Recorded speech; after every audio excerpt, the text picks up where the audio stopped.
हम कैसे जिए कि जीवन में कोई भूल ना हो।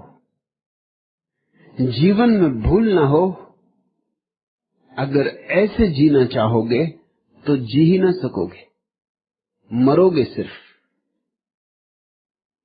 भूल तो सिर्फ मुर्दों से नहीं होती। अगर भूल से ही बचना है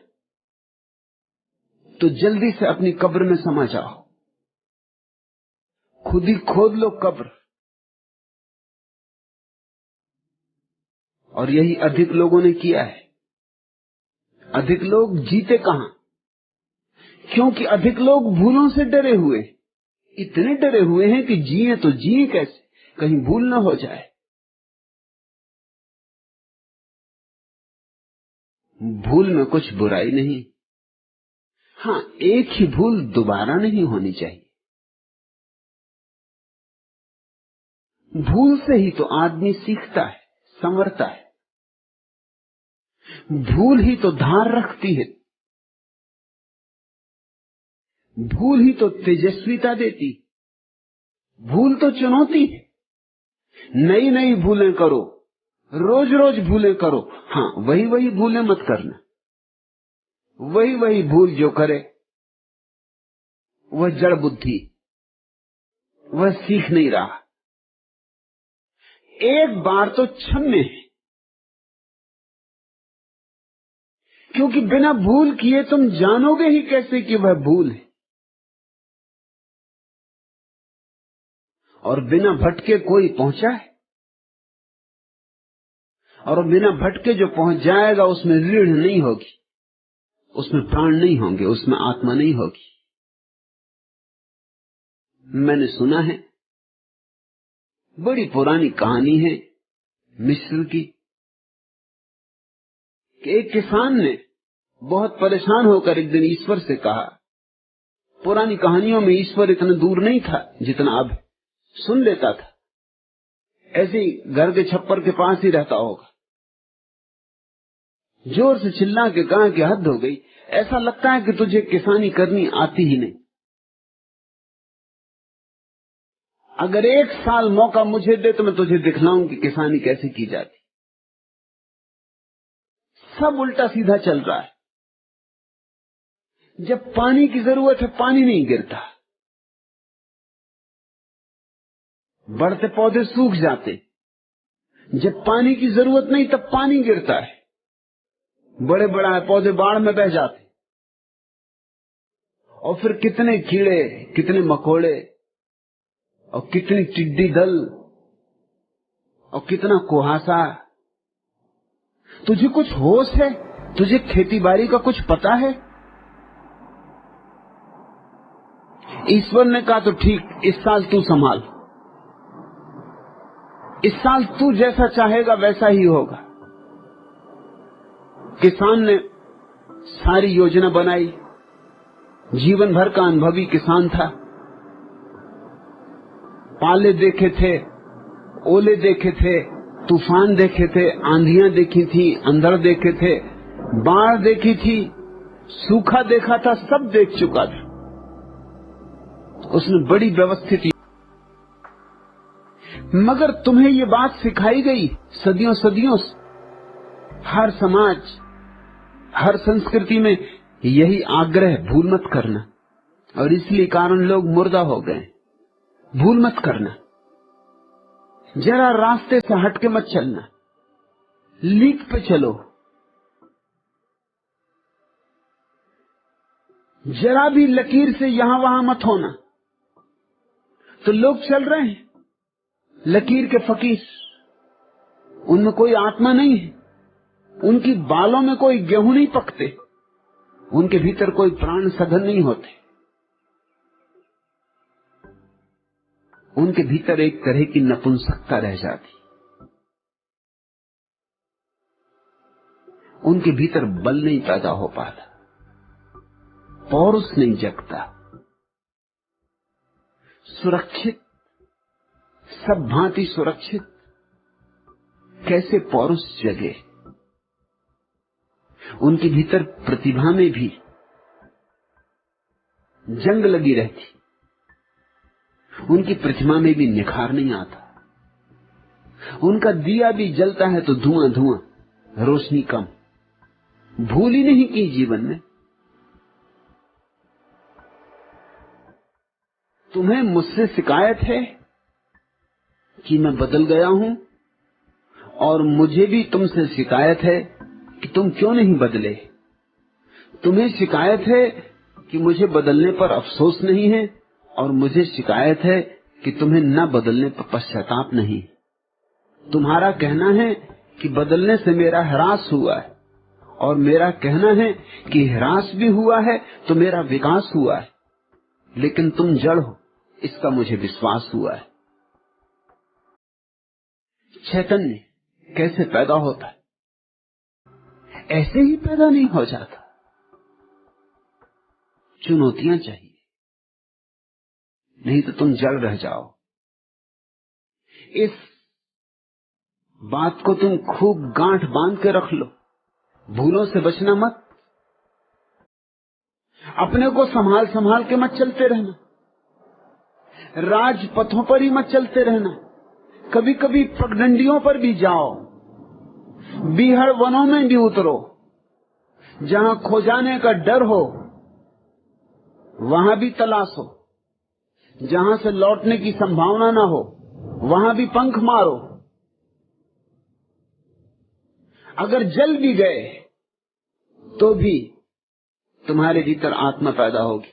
अगर भटक भी गए तो भी तुम्हारे भीतर बल पैदा होगा। अगर मुसीबतें भी आई तो मुसीबतें तुम्हें नुकसान नहीं पहुंचाएंगी।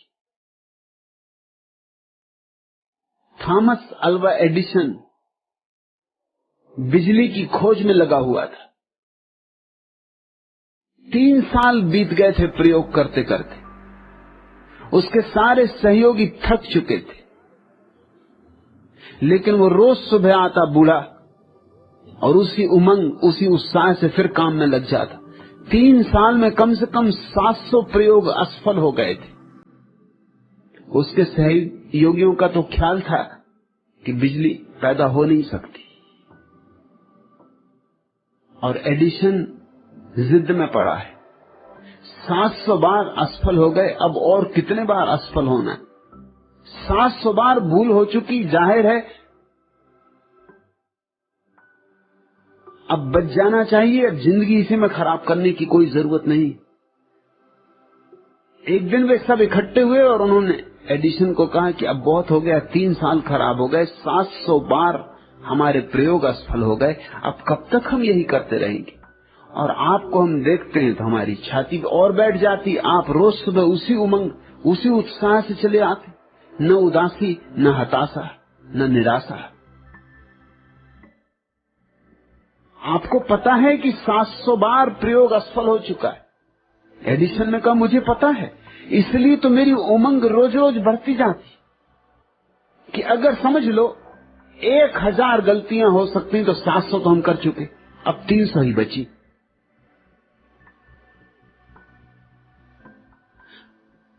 $700 दरवाजे हम टटोल चुके, दरवाजा नहीं मिला। रोज दरवाजे कम होते जा रहे हैं, ठीक दरवाजा करीब आता जा रहा है। घबराओ मत। और यही हुआ। 6 महीने के प्रयोग के बाद बिजली का आविष्कार हो सका, जो कि मनुष्य जाति के इतिहास में बड़े से बड़े आविष्कारों में से एक। लेकिन अगर एडिशन भूलें करने से डरता तो यह आविष्कार नहीं हो सकता था। तुम जरा वैज्ञानिकों का जीवन उठा के देखो, कितनी भूलें करते, रोज भूलें करते, लेकिन भूलों का कोई हिसाब नहीं रखता। जब वो जीत जाते हैं और ठीक हो जाता है, बस ठीक का इतिहास लिखा जाता है। इससे बड़ी भ्रांति पैदा होती।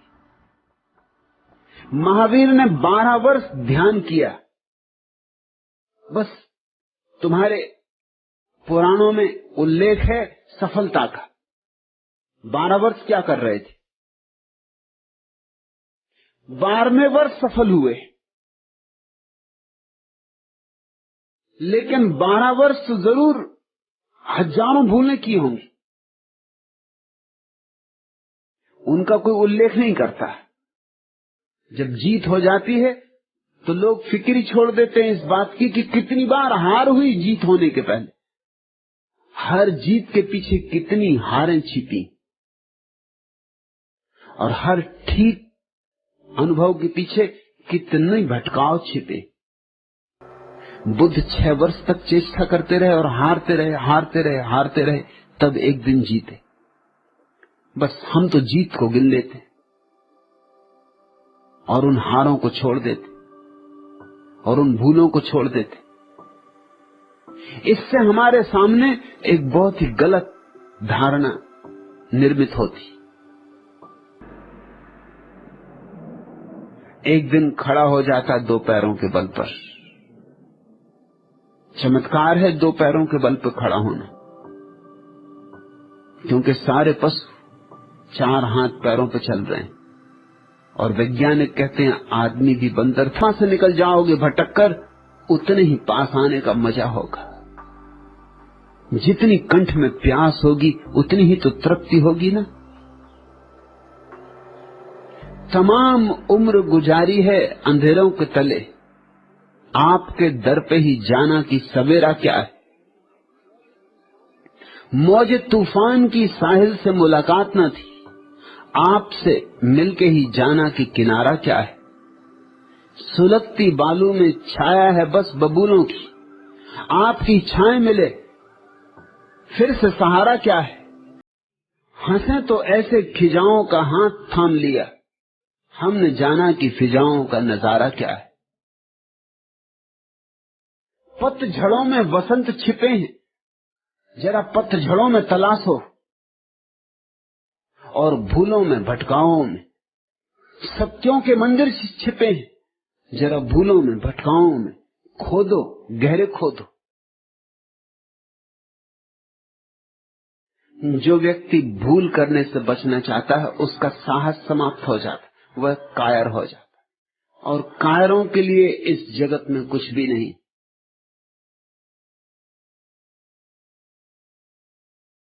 एक साहस चाहिए कि ठीक है भटकेंगे तो भटकेंगे।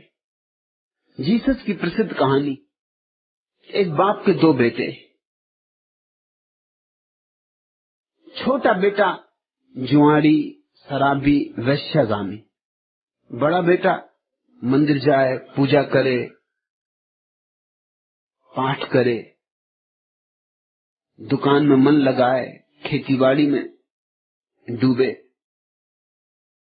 आखिर बड़े भाई ने कहा कि छोटे भाई के साथ रहना मेरा नहीं चल सकता, मैं कमाऊं और ये गंवाए, हमें अलग कर दे। तो बाप ने दोनों को आधी आधी संपत्ति बांट दी और अलग कर दिया। छोटा बेटा तो आधी संपत्ति लेके तत्काल शहर चला गया। छोटे गांव में क्या करेगा, वहां ज्यादा भूल करने की सुविधाएं भी नहीं थी। बड़ा बेटा गांव में ही रुका। अब उसने दिल खोल के धंधा किया, पूरे प्राणों से खेतीबाड़ी की, खूब कमाया। और छोटे बेटे ने शहर में खूब गंवाया। 2-4 साल में ही छोटा बेटा भिखमंगा हो गया। होना ही था।